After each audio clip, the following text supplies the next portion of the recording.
अस्सलाम वालेकुम।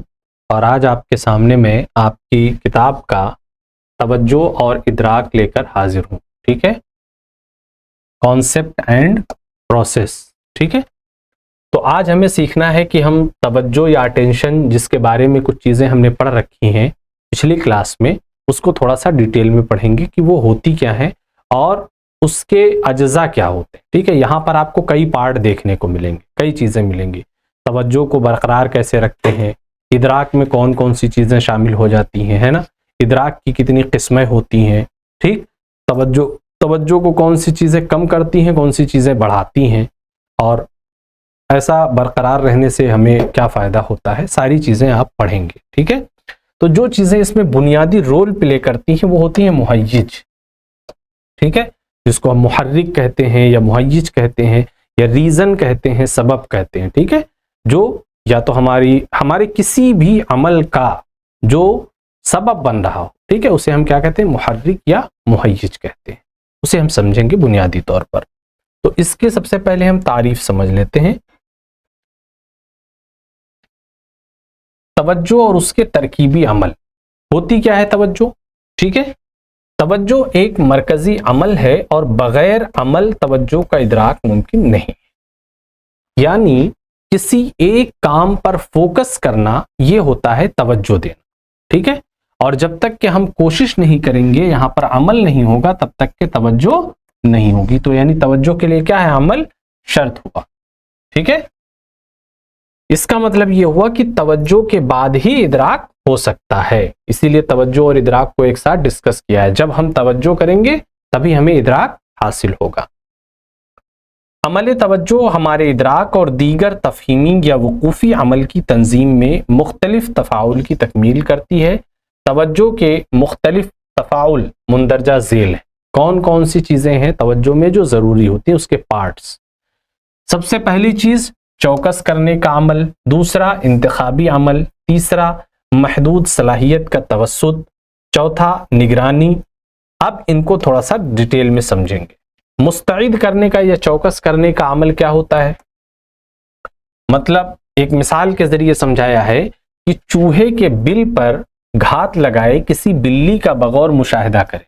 अगर आप बिल्ली को इस हालत में ध्यान से देखेंगे तो आप मुशाहिदा करेंगे कि बिल्ली चूहे के बिल की तरफ मुतवज्जे है। बिल के अंदर की जुम्बिश की हल्की आवाज सुनने के लिए उसकी आंखें बिल पर टिकी हुई और मरकूज हैं।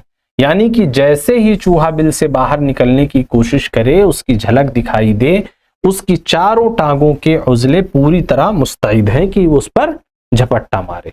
ठीक है, तो इसीलिए यहां पर ये चौकसी एक मिसाल है जिसे हम तवज्जो को चौकस करने या मुस्तैद करने वाला अमल कहते हैं। ठीक है, अब यहां पर बिल्ली अपनी सारी मौजूद तवज्जो वसाइल को मुख्तस कर रही है किस पर, ताकि वो उस पर झपट्टा मार सके। ये तवज्जो चौकस नौइयत को जाहिर करती है, यानी मुस्तैदी को जाहिर करती है कि बिल्कुल हमला करने के लिए, शिकार करने के लिए तैयार है। ठीक है, इसी तरह शिकारी को आपने देखा होगा कभी कभी कि बर्छी से जो शिकार करते हैं तो एकदम खड़े रहते हैं, निशाना लगाए, कहां दिखेगी फौरन मार दे। तो ये जो होता है ये मुस्तैदी होती है, चौकसी होती है। ठीक है, इसके लिए हमा वक्त तैयार रहना जरूरी होता है। तो ये हो गया तवज्जो के अंदर चौकस रहने का अमल। अब इसमें अगर इधर उधर आदमी सोचे कि हम खड़े भी हैं, बातें भी कर रहे हैं, आएगी मछली तो हम शिकार करेंगे, तो एक भी मछली शिकार नहीं कर पाएगा, क्योंकि उसके लिए चौकस रहना, मुस्तैद रहना बहुत ज्यादा जरूरी हो जाता है। अब दूसरी चीज इसमें इंतखाबी अमल होता है, यानी आप सिलेक्ट करेंगे कि आपको तवज्जो किस पर देनी है। सपोज दैट पानी में घास भी बह रही है, कूड़ा भी बह रहा है, ठीक है, और भी बहुत सारी चीजें बह रही हैं, लेकिन आप क्या घास पे थोड़ी मारेंगे। आपको सिलेक्ट करना होगा कि आप क्या शिकार करना है, मछली शिकार करना है।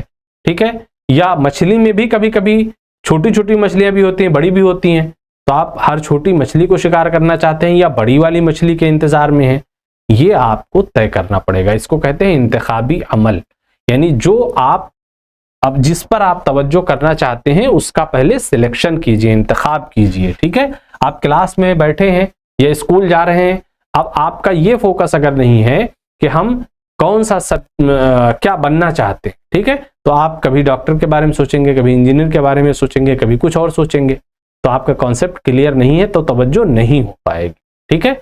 आप सोच रहे हैं कि हम घर के काम भी करें, घर के काम से मतलब ये है कि पैसा कमाने के और इस तरीके से, और सोचे पढ़ाई भी हो जाए, तो आपको तवज्जो दोनों जगह हासिल नहीं होगी। इसलिए उसके लिए क्या जरूरी है कि आप सिलेक्शन करें, इंतखाब करें, ठीक है।